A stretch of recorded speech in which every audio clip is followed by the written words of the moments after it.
Hai guys, halo semuanya. Akhirnya bisa nonton lagi. Akhirnya kita harus terpaksa nonton lagi yang Yang vlog gini. Karena banyak banget teman-teman yang DM IG dan juga di YouTube mengajukan banyak pertanyaan tentang sakitnya kita kemarin. Perkenalan dulu ya buat teman-teman yang belum kenal kita selama Hai masa guys, Uki. saya Tana dari Dari Uki lah, Uki. dari Dokter Teddy Prawiro. Apa itu? Dokter Teddy Prawiro, dokter yang alhamdulillahnya tuh dengan baik Ngerawat hatinya ngerawat kita dari selama 3 minggu lah ya. hampir 3 minggu ya dok ya? Hampir 3 minggu ya Allah. Posisi Ya. yang enak dulu lah. Hampir 3 minggu dan dokter itu apa ya? Yang dengan hebatnya datang ke sini pagi sore kayak rumah makan Padang.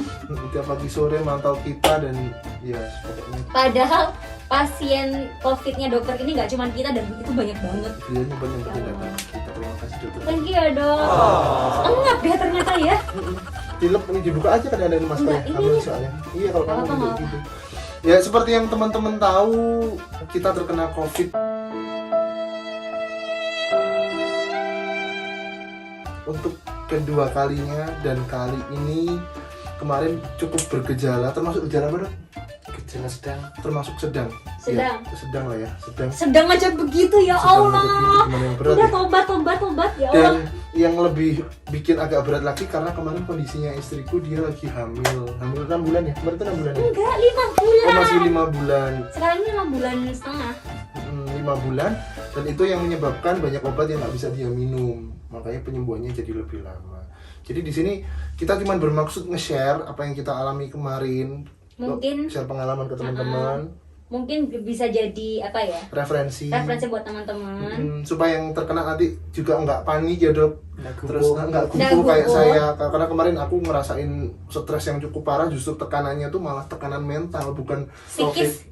bukan covidnya Psikis. sebenarnya mungkin nggak terlalu parah di badanku, cuman karena secara psikis aku stres, down, Sama. itu yang bikin aku ada tambahan sesek napasnya, keringet dinginnya, dan jantung berdebar-debar kayak gitulah kira-kira. Kita pertama kali terkena COVID di tahun 2020 bulan Desember. Dan itu OTG, nggak ada gejala sama sekali.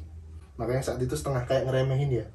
Ya Bukan kita ngeremehin bukan sih, remehin. lebih ke- setengah enggak. Iya, masih kayak apa ya? Setengah 2. Oh, iya. Kayak kalau imunnya kuat, insya Allah Insya Allah gejalanya jalannya nggak parah kayak gitu. Tuh, Kan. dulu tuh masih punya keyakinan seperti itu lah. Singkat cerita kemarin di bulan Juni awal kita manggung di Gorontalo. Kita nggak tahu sih ketularannya bisa di Gorontalo, bisa di bandara saat transit atau gimana. Yang jelas Kita juga nggak tahu siapa yang nularin, bener-bener kita nggak ngerti. Yang jelas kita Masa terkena tracing. COVID. Yang pertama yang kena aku dulu. Aku rasakan di 11 Juni. Jadi pulang dari Gorontalo tanggal 8. 3 hari kemudian ya. 3 hari kemudian belum ada apa-apa. Terus aku jam 8-an. Aku inget banget jam 8 setengah 9. Aku terasa pas buat dolan goranku sakit. Waduh radang iki aku pikirku cuma radang, nggak ada Bener-bener kita nggak ada COVID. pikiran Varian COVID sama biasa. sekali. Heeh, varian varian pokoknya juga. radang wis kayak biasanya lah. Lagi paling sesek demam. Aku cuma gitu aja. Bener. Keesokan harinya kan tanggal 12 itu kita harus Nganterin Nura vaksin. nganterin Nura vaksin. Aku bangun pagi itu badanku kayak ditusuk apa tadi? Dokter bilang mialgia. Itu kayak ditusuk-tusuk gitu rasanya Jadi bener-bener. dipukuli gitu. Tapi namanya orang nggak tahu, namanya aku kan orang awam. Aku taunya ya itu masuk angin, tak pikir masuk angin biasa. Masuk angin plus Ya, radang Pak, kayak gitu. karena radang tambah masuk angin gak apa-apa lah. Akhirnya aku mandi air panas pagi itu. Jalan nganterin kamu itu di mobil itu bener-bener rasanya badanku kayak dipukuli. Terus singkat cerita aku tetap biasa aja karena kita saat itu hanya mikir itu. Itu radang flu. dan masuk angin karena kecapean. Terus Gitu aja. gejalanya mamanya Nura terasa 2 2 hari hari kemudian baru kerasa. Tapi nggak sakit tiba-tiba- tenggorokan ya? Enggak, aku Enggak. kan kayak pilek kayak gitu doang lah. Mm-mm. Pilek terus tiba-tiba kayak mau batuk kayak gitu doang. Dia cuman kayak simple gitu tuh, kayak Iya, gejala iya, ringan gitu aja. Udah ya tetap kayak biasanya kita nggak suspek apa-apa, terus tetap melakukan tindakan-tindakan medis tradisional seperti keroan dan teman-temannya itu bener memang merah. Banget tapi bener. Oh ini kasep, ini masuk angin kasep gitu. Saya tuh maksudnya kasep. Aku ada fotonya dong, itu merah banget. Oh ya wes masuk angin itu dengan simpelnya aja ya, masih kumpul sama Nura, masih bertemu mama, bertemu adik. Oh iya, di rumah ini kita tinggal berlima. Mamanya Nura, aku, terus Eyang Uti dari mamanya dia, terus habis itu adiknya dia. Sama Adik- Nura. sama Nura, adik sama Yanti di lantai 1. Ya tetap interaksi sama mereka. Nura tuh masih tidur sama kita, tetap bikin stories, tetap tak ciumin, gitu. Tak pikir flu. Gitu kan. Terus kenapa waktu itu kita kok tiba-tiba terilhami untuk swab antigen ya? Aku feeling kok flu kok semene suine kok maksudnya kok radang tenggorokan segini lamanya ya. Akhirnya inisiatiflah di tanggal 18 itu Swab swab antigen. antigen. Aku dianterin sama temennya adik, dianterin naik mobil, swab antigen. Hasilnya hari itu positif. Terus kita kayak gini, Waduh, positif. kita positif, loh. Cuma gitu aja aku, waduh positif mah. Loh. Terus ya saat itu yang kepikiran di kepala aku cuman dokter tadi sih, memang jujur dokter tadi. Jadi setelah swab antigen drive thru tuh yang aku lakukan udah kita jalan ke K24, di depan K24 itu aku pertama kali ini WA dokter. Aku tanya K24 ya. Di depan K24. Merek lagi ya. Merek lagi. Enggak apa-apa lah, enggak apa-apa. Terus aku tanya dokter tadi, "Dok, aku Covid lagi." Terus dokter tadi tanya, ingatku tanya gejala ya pasti. Iya. Gejalanya apa? Enggak, aman dok, masih gini-gini. Terus sama dokter tadi saat itu disuruh beli azitromisin. Antibiotik sama antivirus. Iya. Oh iya, sama Avigan Bener, ya. aku disuruh gitu beli antivirus. Terus aku beli Avigan sama Avigan sama apa satunya? Azitromisin. Azitromisin betul? Antibiotik. Untuk antibiotiknya. Udah aku beli, aku nggak tahu saat itu. Ya alhamdulillahnya ya, beberapa hari setelah itu langsung semuanya langka.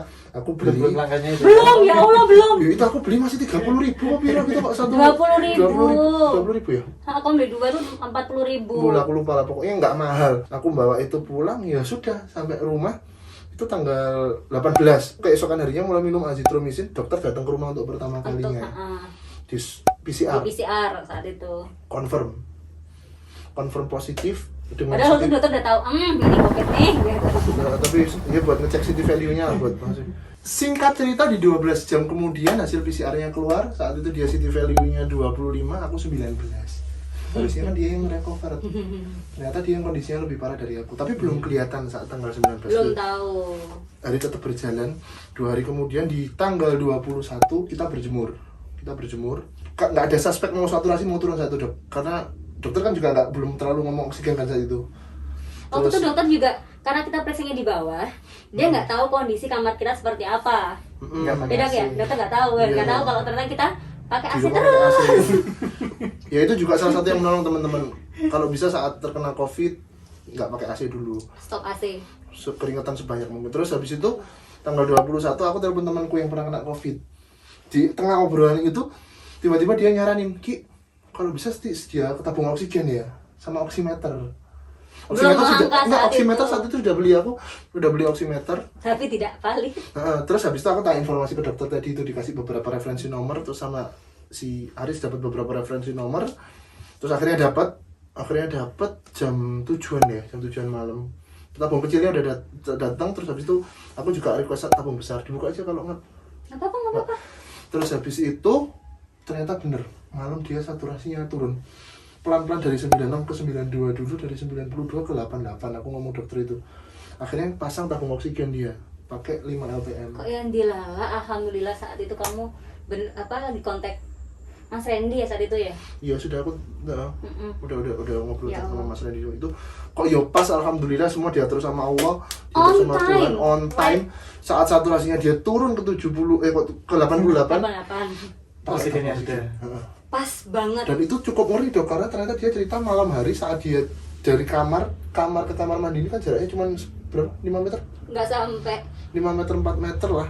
Dari kamar mandi balik ke kamar lagi setelah pipis itu saturasinya di 78 ternyata. Itu kenapa? Seanjlok itu. Tapi untungnya dengan 5 LPM dia bisa kembali ke angka 98, 97, 99. Antara segitu. Ngeri dan bikin stres ya. Terus 2 hari kemudian aku yang turun. Malam-malam tuh turun ke angka 88. Sebenarnya gini sih, karena kan aku nggak mau ngerepotin bahwa karena kondisi mama saat itu juga lagi sakit ya. Mama kayaknya waktu itu juga Bukan kayaknya ketularan, Mama ketularan Mama kita. juga positif. Nura juga, dan adikku tuh alhamdulillah yang satu-satunya sehat di rumah, ngerawat semuanya bener-bener Dia nyiapin makan, dia kita. nyiapin logistik. Pagi, siang, sore, seseneknya, ngurusin Nura, ngurusin mama juga. Karena kondisiku saat itu bener-bener kayak drop ya dok ya kemarin tuh ya. Ngedrop ya. Dokter Jadi sempat mau sampai cek darah juga. jadi suamiku yang juga sedang Psikosomatis nih yang kena.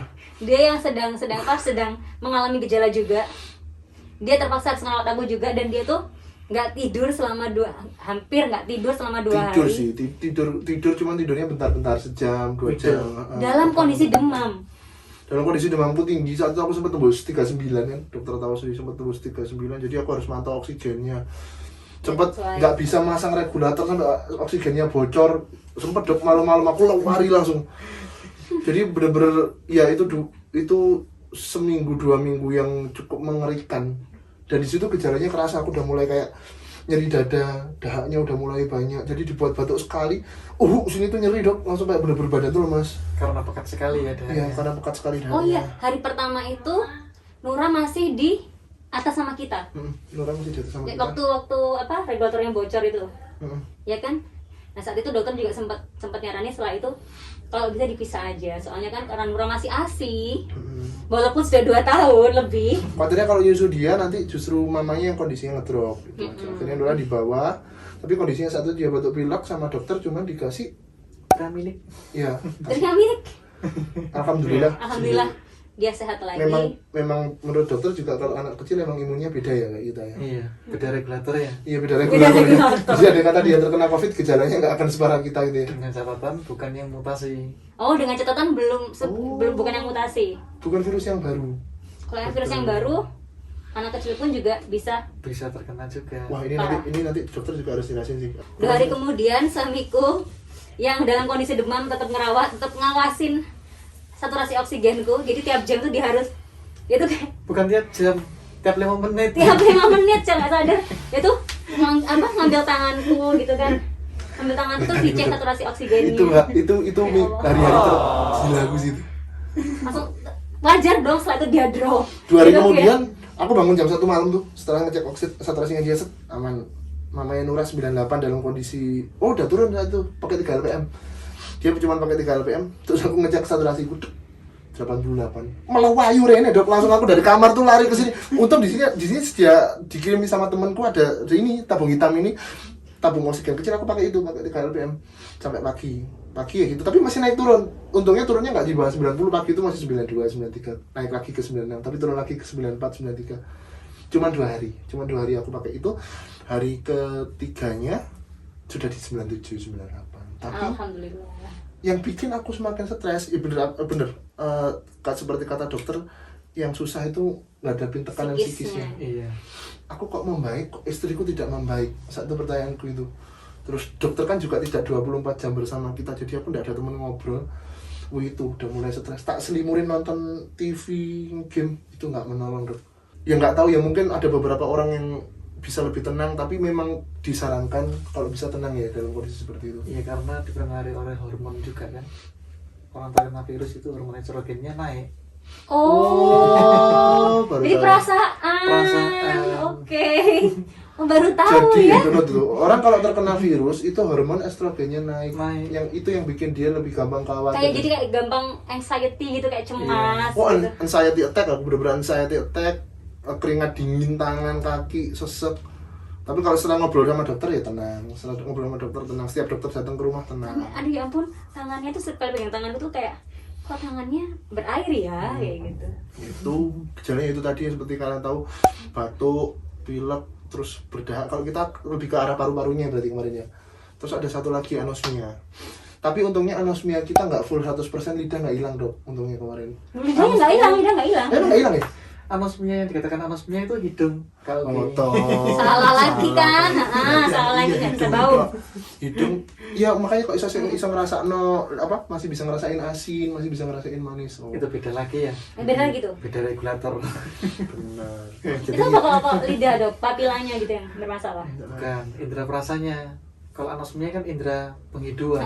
Oh, jadi yang maksudnya anosmia itu cuma hidung. Namanya anosmia itu hidung. Tapi kita juga anosmia dok, tapi nggak parah sih soalnya kayu putih itu aku bau rasanya kayak minyak gas. Dia nggak Baunya anosmia kayak minyak total. Dok. gas. Aku yang total. Aku benar-benar tidak bisa Saya bawa nggak bisa apa-apa. bau. Semingguan. Nura pupup aku nggak bisa bau. Nggak ada baunya. Terus ada yang Gitu. tanya, gimana untuk menghilangkan anosmia? Iya, Dok.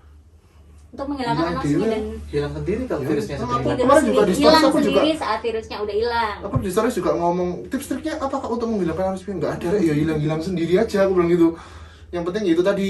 Tapi untungnya kita saat di tengah kondisi kayak gitu masih punya kesadaran, dikasih makan sama adik, apapun kita makan habis. Entah itu kesadaran, entah itu program dasar Iya. dengan tidak sadar. Kalau udah makan kasih harus makan habis. kasih makan kayak begitu. 2 minggu berjalan dia mulai membaik. Aku mulai membaik tapi tetap tidak boleh harus bed rest ya dok ya. Yes, pokoknya 3 minggu, dia hampir 3 minggu ya. 17 hari, hari ke-17 baru lepas oksigen. Pokoknya dokter pesan saat itu begitu aku pakai oksigen itu Harus tapering Harus. off ya. tapering off, tapering off, jadi nggak bisa langsung lepas tapi harus pelan-pelan dikurangin Jadi sampai awalnya 5 LPM, habis kita ada angkanya 5, dari 5 turun ke 3 sempat 2, habis 2 1,5, habis 1,5 1. Ya, setelah 1 itu akhirnya di hari ke-17 dokter bilang ini nanti hari Minggu bisa lepas oksigen harusnya. Begitu Minggu dokter datang ke sini dicek benar saturasinya sudah di angka segitu. Tapi setelah dilepas oksigen begitu banyak gerak, ada batuknya. Batuknya itu yang bikin saturasinya turun. Katanya dokter jangan boleh terlalu banyak gerak dulu. Nah, makanya itu dari awal dokter sudah pesan bed rest ya kata Naya, nggak boleh kemana-mana, di kamar aja tidur istirahat, dan kalau bisa ya berhenti ngomong. Karena dia ngomong Iya. batuk ya. ngomong dikit batuk gitu. Sampai intinya akhirnya pada tanggal 7 Juli di swab lagi ulang sama dokter dan kami sudah negatif. Sebenarnya nggak disarankan ya. Disarankan sama dokter dimarahin, buat apa sih Kak Oki ini udah kalau lihat gejalanya ini gejalanya udah hilang. Tapi memang standar dari WHO emang gitu kan. Kalau PCR itu hanya untuk konfirmasi pertama Mengetahui. aja. Oke, kalau mengetahui di awal itu memang wajib. Tapi nanti kalau setelah sudah tidak ada gejala sama sekali plus 3 hari, ya kuwi ya Itulah. aman. Ada kata di PCR masih positif itu cuman sisa-sisa virus. Gitu. Nah, sekarang waktunya dokter Teddy menjelaskan. Iya bener banget. Dokter, jadi kalau kayak gejala kita kayak kemarin, ini berbeda ya teman-teman, nggak bisa disamakan setiap orang. Karena Tapi setiap kalau- orang gejalanya berbeda, Ah. tergantung imun masing-masing ya dok ya. tergantung imun masing-masing dan memang harus diawasi tenaga medis yang capable akan ini. Yes bener Nah, banget. ini kita hanya sharing pengalaman yang kita rasakan. Seperti yang kalian tahu, kita lebih ke arah paru-parunya yang kena, ada demam tinggi, badan sakit semua, geliyang-geliyang lemes, Terus kayak mau pingsan kayak begitu kadang-kadang. saturasi oksigen turun. Nah, saat itu dokter nyaranin ngasih obat apa aja ke kita kemarin? Iya. Kemarin saya ngasih saran ke Kak Ugi sama Kak Tana itu kan yang pertama antibiotik, Namanya azithromycin. azithromycin. Kenapa kita pakai azithromycin? Karena azithromycin itu bagus untuk paru-paru terutama pneumonia. Oh iya Nah, karena kita pneumonia ya. Orang COVID pasti pneumonia. Pneumonia. Sebenarnya di swab positif, kalau di foto ronsen masih pneumonia. Ngapain difoto lagi ya? Iya, nggak usah difoto lagi ya, ronsen, dokter. soalnya Nggak usah pasti difoto sudah lagi. berbercak dan putih semua ya dok. Dan ya? kalian pasti akan tambah khawatir. Sama khawatir. Kalau niatnya insoman ya Isoman. sudah, Isoman isoman, aja. nggak usah difoto. Ya, Alhamdulillah kita itu ketemu dengan dokter yang bahasa Jawanya nggak meden-medeni tapi Nggak nakut-nakutin. nggak nakut-nakutin tapi bener-bener ngasih motivasi biar kita lebih cepat sembuhnya. Terus saat itu dikasih azithromycin, dosisnya Dosisnya 1 kali 500 mg sehari sekali sehari sekali selama 5 hari. selama 5 hari. Tapi saat itu enggak. Kondisinya nggak membaik, jadi dilanjutkan Sampai 10 hari. sampai 10 hari ya. Iya. Jadi tidak berpatokan pada azithromycin, cukup 5 kali. Sama seperti antivirus. Antivirus saya pilih kemarin ke Favipiravir. Favipiravir kan ke KUG aja kan. Iya. Karena kan enggak Nggak kan. bisa soalnya. Saya nggak bisa karena saya Hamil. hamil, tidak bisa, bukan tidak disarankan, dilarang sama dokter. Jangan ya. Jadi obat yang pertama tadi azithromycin. Azithromycin. Kita minumnya sehari sekali yang 500 mg ya. Karena itu memang obat keras, tapi harus tetap dalam pengawasan dokter. 5 hari kita Bisa minum. untuk kondisi hamil. Bisa. Ya, dia juga minum Kalau azithromycin. bisa. Jadi disarankan 5 hari, tapi kalau dalam 5 hari gejalanya belum membaik, 10 hari tidak apa-apa. Tidak apa-apa. Tapi nggak boleh lebih dari 10 hari ya. Enggak. Tidak boleh dari 10 hari, maksimal 10 hari. Itu yang pertama azithromycin. Yang kedua, Yang kedua, antivirus. Ya. Yang kedua antivirus. Antivirus itu ada banyak sekali ya macamnya. Apa aja, Dok? Yang dosis paling tinggi itu Remdesivir, biasanya dalam bentukan vial atau diinjeksi. Oh, Remdesivir itu yang vial sih. Vial, Oh, iya iya. injeksi. Yang mahal tuh yang itu ya? Iya, itu satu vialnya bisa jutaan lah. Makanya teman-temanku di Jakarta kayak Mas Uya itu bisa sampai ratusan juta bisa itu Nah. karena vial itu ya. Kenapa sampai di viral-viral pasien-pasien COVID itu ratusan juta habisnya karena di rumah sakit diinjeksi Remdesivir. biar lebih cepat mungkin karena dia langsung injek ya dok ya. Yang kedua, bilang kita Favipiravir. Orang-orang insoman ya kita sarankan Favipiravir. Mereknya ada macam-macam, Nah. ada Vigan, Oseltamivir. Oseltamivir beda lagi. Oh, itu bukan Favipiravir ya? Beda. Oh, berarti Avigan terus apa lagi? Saya enggak boleh menyebutkan. Nggak boleh merah, tidak nggak boleh. boleh merah. Oh, iya, Cuman ini nggak boleh. waktu itu kan Pokoknya- kemarin bikin vegan. Avigan dan lain-lain ya. Ya kita pakainya Pokoknya Avigan. Favipiravir. Pokoknya kandungannya Favipiravir. Itu. Kalau gejala ringan, karena KUG kemarin itu gejalanya sedang, Mm-mm. saya sarankan pakai Favipiravir. Oh, beda ya penanganannya. Beda, dan dosisnya pun juga berbeda. Ada yang sekali minum biasanya 1600 mg. Hah? Itu satu kan 200 tuh. Avigan. Iya. Berarti piro? 8. 8. Sekali minum langsung 8. Tapi kondisi KUG kemarin bagus. Sekali Jadi- minumnya Cuma 3. 3. Kondisi bagus tuh mungkin maksudnya dokter masih bisa diajak ngomong dengan sadar. Iya. Iya, Belum iya, iya. delusi ya. Belum. Jadi bukan yang ngedrop banget yang Ada delirium. Oh, belum delirium. Oh, jadi makanya kemarin dokter cuman kasih aku sehari satu Itu kali minum tergantung 3. kondisinya. Jadi aku tuh satu kali minum 3 kali. Aturannya kan 2 kali 600 mg. Ya, berarti pagi aku 3 tablet, malam 3 tablet sebelum tidur. 3 itu sampai habis 30 ya 30 ya. Sama ya. 5 hari juga sama kayak azithromycin. Oh, itu minimal atau tergantung Minimal. kondisi? Minimal. Minimal 5, maksimal berapa? Maksimalnya ada dosisnya, bisa dilanjutkan 2 kali lipat atau biasanya kalau kondisi tidak membaik ya harus ganti Remdesivir. Oh. Tergantung kondisi ya, Dok. Tergantung Jadi ada kondisi. balik yang seperti kita bilang di awal bahwa penanganannya nggak sama setiap orang. Jadi apa yang dikasih Benar-benar. dokter ke kita itu belum tentu bisa diterapkan ke kalian. Tapi Karena paling nggak harus disesuaikan dengan kondisi masing-masing oh, tiap orang. tapi paling nggak kalian udah tahu patokannya ya. Itu tadi berarti kita pakai Favipiravir sama azithromycin itu tok. Kalau lebih ringan lagi Hah? pakai Oseltamivir. Oh, oseltamivir itu kandungannya. Iya, Oh. antivirus itu. Sama kayak Favipiravir, beda jenis. Maksudnya ringan tuh gimana, Dok? Ringan itu kayak kalau saya nyebut ringan itu 3 gejala ya. Mm-mm. Kita mialgia atau meriang-meriang, Mm-mm. kita ada febris atau demam. Febris demam. Sampai angka 39 itu ya tetap itu ya, oselta ya. Nah, kebanyakan saya kalau kasih Oseltamivir tuh maksimal 38. Oh, Kalau di atas iya, iya. 38 saya sarankan Favipiravir. Oh, that's why aku kemarin pakai Yang ketiga, Dok, yang ketiga. Yang ketiga terapi simptomatis. Terapi yang Oh, digejalakan. Kalau demam, ya pakai kapan obat ada demam. obat demam. Diare, obat diare. Batuk pakai obat batuk. Muntah Sesuai ya, dengan muntah. sesuai dengan simptomnya. Oh, Sesuai dengan aku sempat dikasih dokter obat asam lambung karena kemarin stres juga ya, jadi Iya. akhirnya asam lambungku naik sampai ke sini, Naik. panas banget. Itu terapi simptomatis. Iya, jadi itu yang nggak inti lah ya, yang sesuai simptom yang Plus dirasakan. vitamin ya, Dok. Vitamin itu terapi yang keempat. Oh, gitu. Oh, Yang keempat itu vitamin itu cuma suplemen-suplemen aja ya. Tambahan suplemen Kalau kita aja. nggak nafsu makan, nggak nafsu minum. Jadi dikasih Tambah- obat penambah nafsu makan. Hmm. Plus zinc ya, Dok, yang kadang yang penting ada zincnya juga ya. Sebenarnya yang paling perlu itu vitamin C sama D3. Tapi kalau mau ditambah vitamin E sama zincnya ya lebih bagus lagi. Untuk mempercepat proses penyembuhan, Revitalisasi, regenerasi. regenerasi Iya, sel-selnya gitu ya, Dok. tapi berhubung banyak yang tanya apa yang kita pakai, aku sebut merek nggak apa-apa. Jadi kemarin aku pakai multivitaminnya pakai Zegavit, minumnya sehari sekali, sama Curcuma Force untuk nambah nafsu makan, Iya. sama jaga hati ya. Karena kenapa? Orang kena virus pasti fungsi livernya menurun ya.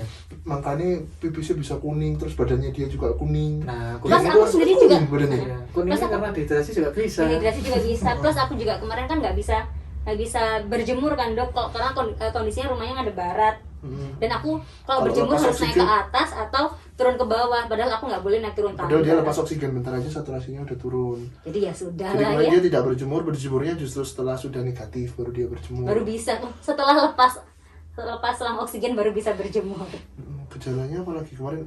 Aku sempat asam lambung. Kamu ada apa lagi gejala apa lagi kemarin? Aku cuman yang awal-awal doang, malahan yang aku merasa gejalanya lebih parah. Maksudnya yang bermacam-macam, yang sampai pengen pingsan lah kan, dan sebagainya. Sempet Tiba-tiba kayak kuning. mau blackout kayak gitu. Sempet kuning. Dia sempat kuning dicek Seandainya dokter. dicek SGT-nya meningkat ya itu ya. Iya. Pasti karena kerja livernya ngoyo pasti ya. Plus karena ternyata apa-apa. Kurang minum. Iya, kurang Kurang minum air minum. putih. Dokter saat itu menyarankan air putih sehari minimal 3 liter alias 2 botol aqua besar. Ternyata Aku tak minumnya- gaya air termos gitu tuh, sehari Pakai cuma ngisi minum termos. 5 paling seliter gitu. Ya, kurang air Ya makanya gimana nggak kuning? makanya pipisnya dia sempat sampai coklat. Aku juga sempat pipisku enggak ya itu kayak Kuning teh gitu sih. pekat. Kuning pekat gitu. Gitu. Oh terus ada gejala yang aneh lagi dok, aku pas awal-awal nih, aku ngeluarin, maaf ya teman-teman, ngeluarin ingus dari hidung yang dari tenggorokan, itu keluar ingus, tapi itu ingus yang belum pernah tak lihat sebelumnya. Biasanya ingus itu kan ingus biasa, ini tuh kayak kental kayak jelly gitu dok. Nah Itu COVID ya? virusnya itu ya. Kamu tahu jelly kan guys? Iya. Ya kayak begitulah ya. Sepekat itu dok, sepekat itu yang di dalam paru-paru mungkin ya? Iya. Ih. Makanya ketika kita batuk ada fase-fase yang nyeri dada. Nyeri. Oh untung aku nggak sampai segitunya ya dok ya. Aku nyeri, Pekat sekali. aku nyeri dada. Oh, ya. Dengan catatan nyeri dadanya bukan sebelah kiri. Oh iya berarti bukan jantung. Yang kelima Apa? Oksigen. psikologi. Psikologi. Ke Oksigen kan nggak masuk ini. masuk yang ketiga. Oh iya, Simptomatis. simptomatis sama ini ya, kalian harus punya pulus oximeter ya dokter ya? Buat jaga-jaga. Buat jaga-jaga. Jadi termometer sama oximeter itu Mm-mm. kayaknya salah satu alat wajib di rumah ya dok ya. Kalian harus punya di rumah, jadi pastikan kadar oksigen di dalam darah kalian minimal di angka 95% ya dok ya? Ya 96 lah. 96% 95 sudah warning up. Oh sudah Oh, iya. tipis-tipis. Jadi pastikan selalu di atas 9, ya pokoknya 96, 97, 98. Kalau sampai ternyata turun sekitar 90-an masih harus pakai oksigen ya? Udah Pakai 90. oksigen. Pokoknya udah di bawah 95 harus mulai pakai oksigen. Gitu. Gitu. Itu oximeter harus sediain, sama siapin kontak-kontak yang bisa buat nyediain oksigen jika tiba-tiba saturasi turun. Jangan nimbun tapi teman-teman Jangan ya. nimbun ya, untuk kondisi seperti ini. Banyak yang perlu soalnya. Iya, jangan nyetok lah intinya. Kalau memang mau beli nggak apa-apa, kalau beli tabung kecil aja buat jaga-jaga dulu. Tapi nanti kalau ternyata di tengah jalan kondisinya memburuk ya mau nggak mau sewa tabung yang besar. Karena Oke. tabung kecil cuman bisa 4 jam, tabung gede 24 jam. Tergantung berapa LPM yang dipakai. LPM itu apa Kak Ugi? Liter per menit. Oh, iya. Nah, terus yang paling penting harus didampingi tenaga medis. Karena apa? Ya, karena tenaga medis, tapi tenaga medis beneran loh ya. Iya. Angel dok, Jangan yang kalau abal-abal. kita beruntung ada dokter. Oh beruntung Karena Karena banget. tenaga medis yang beneran itu pasti dia minimal bawa tiga obat itu ya. Sediaan vial untuk injeksi emergency yang pertama dia membawa adrenalin, yang kedua membawa diphenhydramine, dan yang ketiga membawa heparin. Jaga-jaga kalau misal ada Pasien yang ada pengentalan darah, tekanan darah. Ya. jantungnya bermasalah, Pengentalan darah pakai apa Kak Ugi? pakai itu Heparin. Heparin. Kamu jadi dokternya nih ya. Belajar ya. Terus habis itu yang untuk yang Tensinya ngedrop, Oh, dikasih apa tensinya Kak Ugi? adrenalin. Tapi nanti kalau jaga-jaga kebablasan kejang pakai apa dokter? Yang ketiga, iya itu betul. Dipen apa tadi gitu pokoknya ya. Ya itulah. Harus wajib ditemani tenaga medis. Terus gejalanya diobati secara simptomatik ya, apa maksudnya gejalanya apa yang nongol ya itu diobati. Pokoknya satu yang paling penting juga sebenarnya harus kontrol psikis, tapi susah banget soalnya. Harus mengontrol Iya. psikologi. Aku aja kemarin tuh sempet loh, udah bener-bener sempet kayak orang gila, diem, buka jendela, diem, gara-gara aku mikir aku nggak bisa pegang anakku. Kalau dia main juga aku cuma bisa liatin dari jauh. Saat dia butuh aku pun, saat dia nangis butuh aku pun, aku nggak bisa ngapa-ngapain, cuma bisa diem di kamar dengerin suaranya dia nangis sambil nangis, udah gitu doang. Karena dipengaruhi oleh Hormon estrogen. Ya Allah, sampai-sampai dia tuh bener-bener kayak nahan tanganku, dok, bener kayak jangan, udah biarin, sabar, kamu sabar. Yang penting kamu harus sembuh dulu. Sambil nangis. Wow. Dan yang paling berat saat itu teman-teman, non sewu, banyak temanku yang meninggal dok. Banyak teman-teman artisku yang meninggal, banyak teman-teman SMA, teman-teman alumnus SD, guru-guru itu banyak yang meninggal. Jadi makin bikin drop gitu. itu salah satu tips. Jadi kalau kalian memang sedang Jangan menjalankan buka isolasi grup. mandiri, kalau bisa nggak usah buka grup WA, nggak usah Jangan buka, lihat sosmed. nggak usah buka sosmed, Rek. Beneran Lihat yang happy-happy aja, yang lucu-lucu aja. itu sangat mengganggu dan memang berat untuk ngatasi pikiran-pikiran aneh-aneh itu. Berat mikir gini, mikir gitu. Wah, mikirku udah takut dok, kan dokter kan tahu sendiri, sampai aku maksa, dok aku ke rumah sakit, tapi untungnya Dokter bilang nggak perlu ya Nggak Kak perlu. Ugi. nggak perlu Kak Oke, kalau gejala gini di rumah aja. berkali-kali ya itu. Berkali-kali. Bolak-balik ada 10 kali ada dokter itu kata yang Sangat Padahal maksa. pada saat itu kondisinya belum naik tajam dan rumah sakit belum penuh ya dok ya. Belum penuh. Dokter dokter bilang menyatakan jangan. jangan, karena kalau di rumah sakit nanti kalian gumpul pasien Makin COVID, stres. tambah stres, dengar suara alat-alat, terus dengar orang batuk, Nggak bisa orang- ketemu anak dan sebagainya, Tiba-tiba makin stres. dengar suara gemuruh nangis. Nah, kecuali kondisinya sudah benar-benar berat ya dok ya. Betul. kecuali berat. Jadi kapan disarankan masuk rumah sakit jika kondisinya Memberat. memberat? Memberat itu seperti apa? Coba dok. Yang pertama ya tadi itu desaturasi oksigen dari oximeter. Dari oximeter dengan oksigen tidak naik, Nggak ngangkat ya, jadi nggak angkat. Harus saturasi buru-buru turun, bener-bener ya, dikasih Dok, ya? oksigen gede dia tetap nggak ngangkat, itu harus ke rumah sakit. Itu yang pertama. Yang kedua, dia benar-benar tidak mau makan. Oh iya, kalau nggak mau makan harus infus, terpaksa di rumah sakit. Iya. Kenapa Karena? nggak mau makan harus dibawa ke rumah sakit? Yang ditakutkan dia bukan COVID-nya tapi hipoglikemi. Gulanya Oh, turun gulanya karena turun nggak makan banget. sama sekali. Tuh. Kayak gitu. Jadi ya, plus kalau diinfus kan memang harus diawasi oleh tenaga medis ya dok ya. Jadi harus rumah sakit guys. Gitu. Tapi yang jelas kemarin kita bersyukurnya kenapa? Karena Allah kasih kita COVID. Menurut kita nih dok ya, Menurut kita, menurut hitung-hitungannya. di batas waktu yang tepat. Ya karena seminggu setelah itu obat-obatan langka, tabung oksigen langka. Obat-obatan langka, tabung oksigen langka. Semuanya, ya aku nggak bayangin kalau kena Rumah sakit penuh semua. Ya aku nggak bayangin Ya kalau Allah, kenanya seminggu astagfirullahaladzim. setelah itu mungkin ceritanya akan lain mungkin. Ya tapi Bener-bener kayak Allah tuh masih sayang banget sama kita dan ya boleh dan aja. Allah menemukan kita ke orang-orang yang bener-bener baik, bener-bener Bayangin kalau si Aris yang bagian wirawiri itu personal manajerku sih ya, sing yang di Malang. bagian wirawiri itu dia sakit, bayangin dia nggak dikasih Allah sakit tuh, cuman sepertinya ketularan, dia cuma kehilangan penciuman 2 hari dok, sembuh sampai sekarang nggak ada masalah, Tapi orang-orang sekitarnya pun sehat semua. sehat semua. Adik itu di bawah Adikku ya yang Allah. bagian Sehat ya. sehat. Alhamdulillah sehat. Yang putri. Yang cuma mama Kan cuma cuma sebentar batuk biasa. doang ya. Batuk-batuk aja, Batuk-batuk memang batuk aja. beda aja. Sekarang ya masih ada batuk-batuknya, tapi ya udah nggak ada lemes, nggak ada demam, nggak ada masalah. Dan pasca COVID, karena gejala kita sedang, kemarin aku sempat ngerasain kayak dada sakit pas narik nafas, dan itu hal yang lumrah ya dok. Iya, wajar. Dan kayak dia ini masih ada batuk-batuknya. Wow, banyak Tinggal ngomong. sisa-sisa ngeluarin dahak Kalau juga. banyak ngomong dia dahaknya kerasa terus. Wajar karena kita pneumonia dok. Iya. Memang kebanyakan pneumonia kalau udah sedang dia. Pneumonia. Kebanyakan Pneumonia. pasien-pasien COVID itu kalau di ronsen toraknya pasti bacanya pneumonia. Udah pasti ya. Pneumonia et causa viral kan.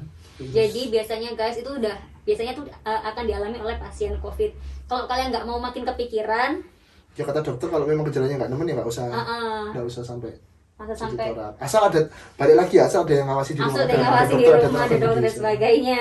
Tetap itu digaris bawahin. Kalau kayak dia kayak gini kan agak ngap ya, satu karena memang hamilnya sudah mulai besar, ditambah ada sisa-sisa dahaknya, ya itu wajar. Jadi sekali lagi kita bikin video ini bukan untuk menakut-nakuti teman-teman, tapi justru nguatin teman-teman ya dok. Karena orang COVID itu bisa sembuh kok, banyak yang sembuh. Ya ada, ya, Tanpa obat pun bisa sembuh ada kan? tanpa obat ada yang sembuh juga ada kok. Karena sebenarnya COVID itu bukan penyakit yang harus dengan antibiotik atau harus dengan antivirus. Realitanya orang OTG banyak. Nah, banyak sekali. sebenarnya virus COVID itu self-limiting disease, bisa Hilang-hilang dewe. hilang-hilang sendiri. Cuman kontennya adalah saat sistem imunnya kita menurun, nggak bisa mengimbangi Serangannya itu, itu. akhirnya Itu kenapa harus dijagain sama tenaga medis. jadi tetap prokes itu penting banget tapi ya dok ya. Harus pakai macam. Berarti kita juga melanggar prokes ini ya, 2 meter. Iya. Oh iya dong. Iya dong, iya banget ini. Tapi Gak cukup marahnya guys. Tapi aman kok, kita udah negatif, dokter juga udah disep udah negatif. dan dokter sudah selama 1 hari ini dari jam 4 pagi ya dok ya nanganin Dari pasien pagi. COVID ya dok ya. Sudah mandi Sudah 7 mandi kali. lebih dari 7 sampai 9 kali lebih. 10 kali lebih. 10 kali lebih jadi ya. Insya Allah aman, kita udah melakukan upaya semaksimal mungkin ya. Intinya psikologisnya jangan sampai kena. Sekali lagi ini bukan untuk menakut-nakuti, tapi justru semakin bikin kalian semangat harusnya, karena kalian lihat sendiri ada kondisi kita yang terkena kondisi gejala sedang cukup lumayan loh, bagi kita bukan sedang lah itu dok. Itu sakit yang paling gak enak yang pernah tak rasain. Itu masih sedang kata dokter, ya Allah, astagfirullahaladzim. Kita lo bisa sembuh. Mamanya Nura alhamdulillah hamil Tanpa antivirus. Tanpa Tanpa antivirus, antivirus. yes. hamil 6 bulan. Cuman memang saat itu aku ngobrol sama dokter, bisa kak kalau mau cepet pakai steroid dan sebagainya gitu kan. Iya. Dok, tapi aman nggak buat bayiku? Tidak aman. Nggak usah. Aku terserah deh dok, lebih lama nggak apa-apa, aku nanggung sakit lebih lama, yang penting bayiku aman, aku berani. Intinya memotivasi kalian dalam kondisi dia hamil berat seperti ini, dia bisa sembuh, kita bisa sembuh, kita bisa balik Ayo normal. semangat teman-teman. toh juga selama ini masih banyak yang sembuh kok, intinya kan gitu. Jadi Jadi tetap semangat teman-teman, yang berpikir positif. memang yang berat itu berpikir positif, karena seperti yang kalian tahu minggu-minggu ini pasti kalian banyak dengar kabar orang-orang sekitar kalian banyak yang positif, orang-orang Banyak yang sekitar meninggal. kalian banyak yang Itu meninggal. akan mempengaruhi faktor psikologi. Itu akan mempengaruhi faktor psikologi dan itu akan membuat imun kita sedikit banyak pasti turun ya kan dok ya. Seharusnya bukan hanya tim medis aja yang bisa ya. Orang awam pun di Indonesia harusnya, harapan saya itu harus bisa juga. Oh, at least dikasih pengetahuan hal-hal seperti ini ya. Jadi kalau penanganan Hal-hal pertama, mendasar. kalau dapat penanganan pertama, umpamanya belum ketemu tenaga medis sih, paling enggak dia Tahu bisa semua. ngatasi dulu ya. Nah, terus Bukan. Kayak 3K-nya ya dok Iya. ya. Kita di dunia ini kan harus pinter ya, semuanya harus pinter supaya apa? Nggak dimiteri, Supaya nggak di oh iya, nggak dibohongi, nggak diakali yang maksud kedua, dokter. nggak diakali. Karena banyak oknum-oknum kan. Terus yang kedua, hanya di Indonesia, ya memang Indonesia, India itu memang tentang orang awam tentang kesehatan itu agak kurang. Jadi orang Masih- awam masih kurang. Masih banyak orang awam tentang Tertinggal. kesehatan. Kayak contoh di jalan raya di Indonesia, orang di jalan raya tiba-tiba pingsan, ternyata bukan pingsan tapi dia cardiac arrest, henti jantung. Kan di Indonesia ditonton kan? Oh iya, Coba itu di Amerika, langsung di langsung di di Australia, langsung di CPR. RCP. oh iya ya, itu juga salah satu Jadi apa ya? faktor- pengetahuan akan hal seperti ini juga penting. Harus. Nah, Jadi paling nggak kalau kita tahu, at least sedikit membantu tenaga medis di luar sana yang sedang berjuang juga ya dok ya. Oh iya, kalau nggak salah tadi ini yang kita jelasin kayaknya sudah cukup menjawab beberapa pertanyaan teman-teman di DM. Cuman ada satu nih dok, ada yang satu yang nanya nih, ada tambahan pertanyaan ya dok. Ada yang nanya, Mas Uki kemarin bisa naik cepet, gimana saturasinya? Ibuku di RS nggak naik-naik soalnya. Iya. Di rumah sakit itu nggak naik-naik, tergantung dia di mana, di isolasi biasa atau di ruang ICU, intensive care unit ya. Karena pasien-pasien yang di rumah sakit kita nggak tahu dia di ICU atau di isolasi biasa. Mungkin kalau di ruang isolasi biasa harus dipantau lagi. Dia yang pertama satu, oksigennya ternyata nggak cukup dengan pakai nasal kanul. nasal kanul tuh yang dua yang nanti Yang hidup kayak biasa kayak aku selang. pakai tuh. Nah, Kalau dia pakai nggak nasal kanul, dia nggak nancep, pasti kalau di rumah sakit sebenarnya langsung diganti masker. masker Masker nggak bisa pakai Jackson Race. yang diikat itu ya, Yang diikat. Heeh, Jackson Race nggak bisa ya, masuk ICU. ventilator. Masuk ICU pakai ventilator. Karena nggak spontan juga ya nafasnya. Tapi itu di rumah sakit nggak naik-naik, kita harus berpikir yang pertama tadi. Yang kedua, bisa jadi itu tanda pengentalan darah atau Oh, pembekuan darah. Ya itu fungsinya disuntik heparin tadi ya. Iya.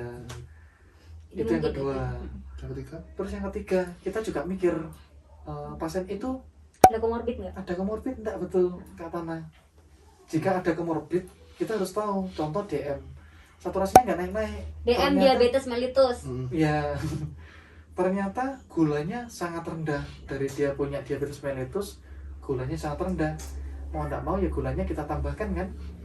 jadi intinya dikembalikan ke kondisi normal dulu, Nah, nanti iya. saturasinya bisa Betul. Harus dicari dulu penyebabnya apa. Jadi Penyebabnya nggak pasti kalau nggak naik karena ini, enggak. Jadi karena kondisi tiap orang tuh beda-beda. Kayak gitu ya dok ya. Iya. Itu. Itu, terus Dan yang terakhir, kita lihat juga yang terakhir itu yang paling emergency dan urgensi. Apa dong? Tapi sebenarnya urutannya gawat, gawat, tidak darurat, gawat, dan darurat ya. Kalau sudah kayak seperti itu kita harus mikir benar-benar emergency. Bisa jadi dia sudah terjadi pengentalan darah, dia ada komorbid, Oh semuanya Terus gabungan gitu. tingkat kesadarannya sudah menurun, ternyata dia butuh donor plasma konvalesen. oh kalau Oh. kenapa butuh plasma tuh karena yang kondisinya sudah gawat darurat ya. Iya. Oh itu teman-teman. Ya, ya, ya. Jadi itu tadi. Ya intinya kurang lebih kita tetap harus waspada tapi jangan panik, intinya gitu kan. Betul. Tetap Tapi susah loh. tapi susah. Susah loh, Susah Dok. ya. Susah loh, Dok. Ya, karena hormon kita saat kena itu estrogen kita naik. Naik. Coba kita diceritain yang melo-melo nangis. Nangis. Oh iya dok. Nangis. Aku lihat. Aku hiburanku tuh cuma ngelihat. Kalau kangen Nura tuh cuma ngelihat video-video lama. Dan itu langsung nangis. Dia langsung ngamuk-ngamuk gitu. Jangan lihat yang gitu-gitu. Ayo lihat yang lucu-lucu. Yang bikin kamu happy.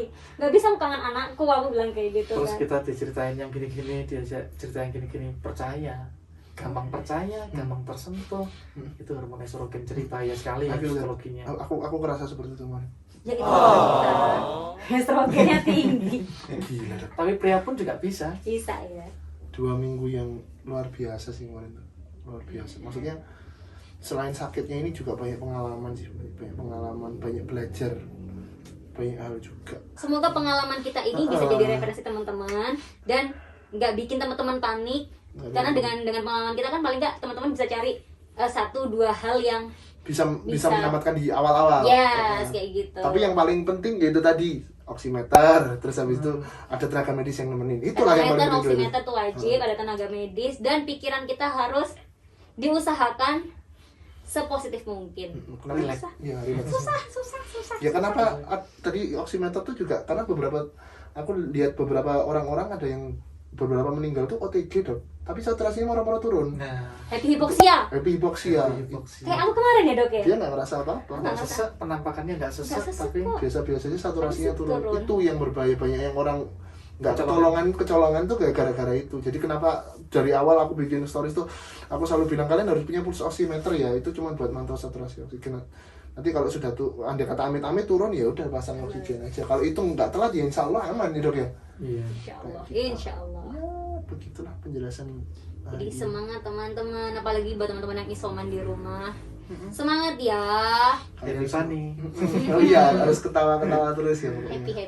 Kita doain semua yang ada di luar sana yang masih sehat, kalian tetap sehat. Jangan lupa pakai prokesnya diketatin. Yes. Terus buat teman-teman yang lagi mengalami COVID, lagi sakit, semangat, pasti berlalu kok. Buat teman-teman nakes yang Wah, kayak sama di luar sana termasuk dokter tadi dan sebagainya, dan teman-teman yang lain yang memegang teguh sumpah dokternya. Aku yakin kalian pasti akan dijaga Allah, kalian akan selalu diberi kesehatan. Dokter pasti akan diberi, Semuanya salut banget sama. jenengan pasti akan diberi kesehatan, Amin. keamanan semuanya. Amin, Karena amin. ini ibarat Ibadah situasi sih. perang. Ini ibarat Ibadah situasi sih. perang. Ya sekarang tentaranya para nakes ini. Kita mendoakan yang terbaik buat kalian semua, tetap semangat. Doa kami untuk kamu semua. Aku nggak bisa bantu apa-apa, kita masyarakat biasa nggak bisa bantu apa-apa, cuman kita sebisa mungkin akan mendoakan semua tenaga medis, apalagi yang sampai dokter yang berani turun tangan langsung ke pasien COVID kayak kita ini. Tapi ada tanda kutip, Apa tuh? tentara-tentaranya bukan hanya nakes, Apa aja? juga masyarakat semua. Masyarakat semuanya. That's why kenapa masyarakat harus lebih pintar ya? Oh Iya. Harus nambah pengetahuan ya. Pengetahuan. Kita harus sama-sama Semua pintar orang. bersama. Iya dokter, stay safe ya teman-teman kalian semuanya. Bener, saling jaga, saling menguatkan ya. Oke, akhirnya saya Tana Cek Uki. dan Dokter Teddy Prawiro. Pamit Dirjo. dulu. Pamit undur diri dulu teman-teman. Tetap sehat ya semuanya. Kurangin drama, banyakin karya karena karya yang akan bikin kita besar. Bukan drama. Thanks for watching. Oh iya satu lagi, hampir kelupaan apa dok? Vaksin. Jangan lupa vaksin teman-teman, karena itu akan insya Allah akan ngurangin efeknya saat amit-amit seumpama kita terkena, gejalanya akan lebih sedikit ya dari orang lain. Karena kita belum vaksin. Kita kemarin belum vaksin guys, jadi ya wajar kalau gejalanya agak stay healthy.